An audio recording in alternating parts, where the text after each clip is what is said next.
We begin this morning, though, in Ferguson, Missouri, where the shooting of two police officers has put the city back on edge. Things remained calm in Ferguson last night as protesters gathered outside the police department where Wednesday night's shooting took place, just hours after two officers were released from the hospital.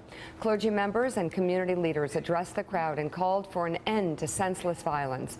But a manhunt for those responsible continues, and so far there are still no suspects. Attorney General Eric Holder and President Obama, who appeared on Jimmy Kimmel Live, both condemned the shooting.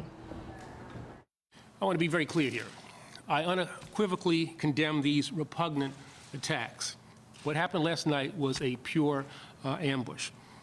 This was not someone trying to bring healing to Ferguson. This was a damn punk.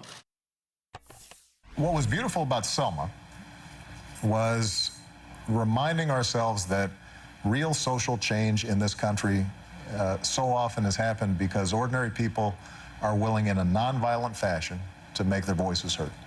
And I think that what had been happening in Ferguson was oppressive and objectionable and was worthy of protest. But there was no excuse for criminal acts. Joining us live from Ferguson, Missouri, NBC News correspondent Craig Melvin. Craig, what's the latest, the mood in the city overnight? Mika, the mood overnight here, I can tell you after spending some time on the streets just outside the Ferguson Police Department, subdued. The protests considerably smaller than what we saw the night before, but a lot of folks you talked to them, they are just as disgusted as just about everyone else was yesterday when word spread that the two officers has been shot.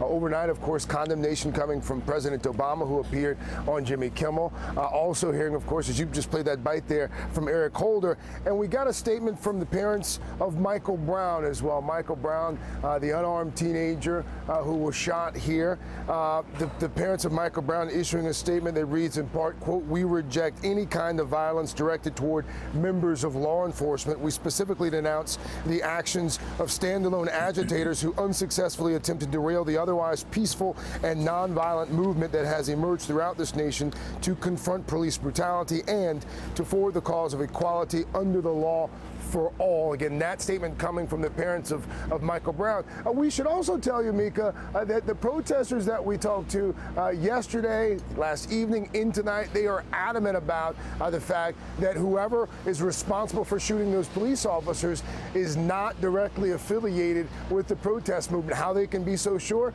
I don't know. But as you indicated, the manhunt continues. A senior law enforcement official telling me a few hours ago, while they have several strong leads, at this point, they do not have any suspects. Mika? All right, NBC's Craig Melvin, thank you very much.